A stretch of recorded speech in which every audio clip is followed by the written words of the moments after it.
All right, so you want to deep dive into the life of Mohamed Al-Fayed. We're talking billionaire businessman, a dad thrust into the global spotlight, and, let's not forget, a royal pain in the neck for the British establishment. You sent us his Wikipedia page. Bold move. It's a rabbit hole of information. But hey, that's what we're here for, right? Absolutely. So where do we even begin with a character like Al-Fayed? Well, Wikipedia has its quirks, but for someone like Al-Fayed, who was constantly making headlines, it's a surprisingly good starting point. It's like a roadmap to his life, highlighting all the twists and turns. Yeah, and believe me, there are plenty of those. It all begins, not in some palace or boardroom, but on the bustling streets of Alexandria, Egypt.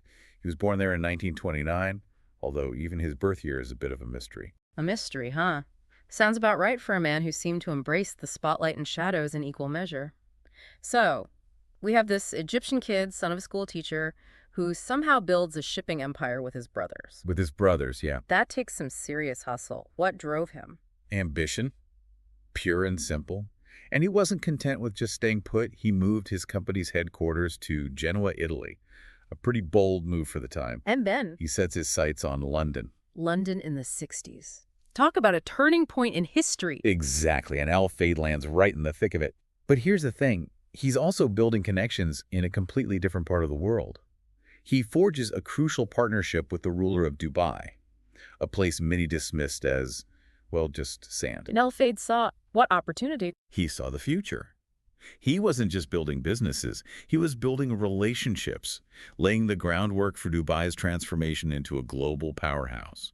He even brought in major British firms, acting as a bridge between East and West.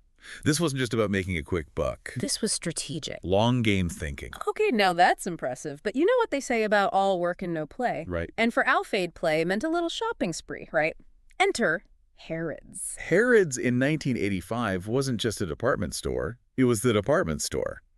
Owning it meant instant status, and Al-Fayed, along with his brothers, went head-to-head with the existing owner, Tiny Roland, to get it. Wait, Tiny Roland, was he actually small or was that like an ironic nickname? It wasn't related to his height, let's just say that. Because you don't get a nickname like Tiny by being a pushover. He was already a business titan, used to getting his way, and he did not take kindly to being outmaneuvered by the Al-Fayed brothers. What happened? Accusations flew, parliamentary committees got involved. It was a full-blown, very public feud. So Al-Fayed steps into London, shakes up the business world, and goes toe-to-toe with a guy nicknamed Tiny. This is better than any soap opera. Oh, for sure. But here's where it gets interesting. Remember that Dubai connection, that foresight. While battling for Harrods, Al-Fayed was demonstrating a keen understanding of global shifts, a knack for spotting potential where others saw only sand. That takes serious vision, wouldn't you say? Absolutely. But this is just the tip of the iceberg, right? Because next up, we've got Al-Fayed taking on the British establishment itself. Oh, yeah. And that's a whole other level of ambition. So we've got Al-Fayed, this self-made billionaire, rubbing shoulders with London's elite, owns one of their most iconic landmarks. Yeah. You'd think he'd be satisfied, right? You would think. But it seems like something was missing. He craved acceptance, a recognition that went beyond wealth or even social standing. He wanted to be British, applied for citizenship. Not once, but twice. It was rejected. Twice. It's almost Shakespearean, isn't it? This man who seemingly had it all couldn't quite buy his way into the heart of the establishment. Talk about adding fuel to a fire. Because how does Al-Fayed respond? By shaking the very foundation of that establishment with the Cash for Questions scandal. Oh, yeah. Remind us what that was all about. Well, picture this.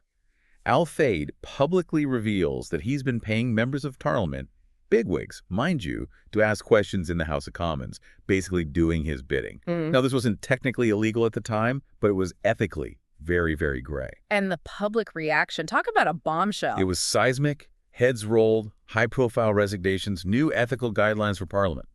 Al-Fayed, whether intentionally or not, ended up triggering a major overhaul of British politics. So he's denied entry into this exclusive club, and his response is to expose its dirty secrets for the whole world to see. You almost have to admire the audacity. Right. But this is Al-Fayed, right? Audacity is kind of his thing. And let's not forget, he had a flair for the dramatic.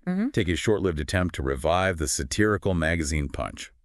This was a beloved British institution, defunct at the time, and he throws millions into relaunching it. A man with a sense of humor and a taste for nostalgia. I'm starting to think I would like this guy, though maybe not as my boss. Because those Herod's allegations. Yikes. But we'll get to those later. Right.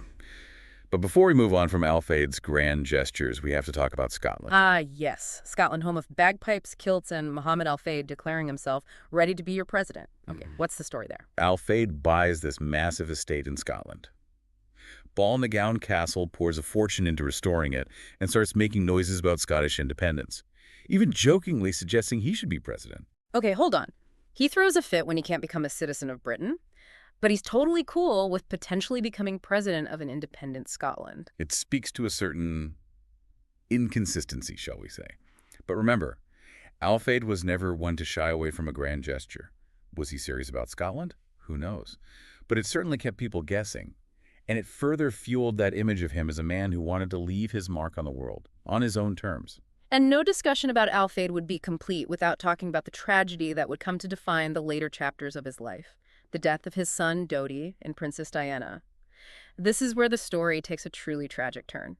Al-Fayed's son, Dodi, and Princess Diana, their romance captivated the world. But then that horrific crash in a Paris tunnel, it's hard to overstate the global impact. It was a moment. The world mourned. With him, a father who had lost his son in such a public, horrific way. But for Al-Fayed, the grief was intertwined with suspicion, a refusal to accept the official narrative. He became utterly convinced that Diana and Dodi's deaths were not an accident. He publicly pointed fingers at the royal family, even funded his own investigations. Right. He was unwavering in his belief that there was a cover-up. And let's be honest, the circumstances were unusual. A high-speed chase, paparazzi in pursuit. A princess gone too soon. It's no wonder the conspiracy theories ran rampant. Do you think Al-Fayed's very public accusations fueled those theories, or did those existing doubts make him even more determined to find what he believed to be the truth? It's a bit of a chicken or egg situation, isn't it? Al-Fayed was a man of immense power and resources. When he spoke, people listened. He used that platform to challenge the official narrative, to keep those questions alive. And whether or not you agree with his theories, you have to admire his dedication to uncovering what he believed to be the truth about his son's death. It's a reminder that for all his wealth and eccentricity, at his core, he was a grieving father. But we also have to acknowledge the shadow that hangs over his legacy, the allegations of harassment and assault made by multiple women. Yeah, These are serious accusations. very serious. Many from women who worked at Harrods. They paint a picture of a man who abused his power, taking advantage of those in a vulnerable position. It's a side of him we can't ignore. It's a stark contrast to the loving father, the savvy businessman, the larger-than-life personality we've been discussing. And that's what makes his story both fascinating and deeply unsettling. Al-Fayed was a man of contradictions. Ambitious, yet craving acceptance. Generous, yet ruthless. Charming, yet capable of great harm. There's no easy way to sum him up.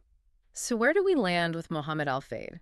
He built an empire, challenged the establishment, and left behind a trail of both admiration and condemnation. It's a legacy that defies easy answers. And that's often the case with lives lived on such a grand scale. We've explored his ambition, his tragedies, his flaws. But the most important takeaway from this deep dive, history is rarely black and white. It's a tapestry of complexities, contradictions, and uncomfortable truths. Well said. Al-Fayed's story, like the man himself, was anything but simple. He left a mark on the world. And it's up to each of us to grapple with the full scope of his legacy. Thanks for joining us for this deep dive into the life of Mohamed Al-Fayed. Until next time, keep asking questions and keep exploring the world with open minds and a healthy dose of curiosity.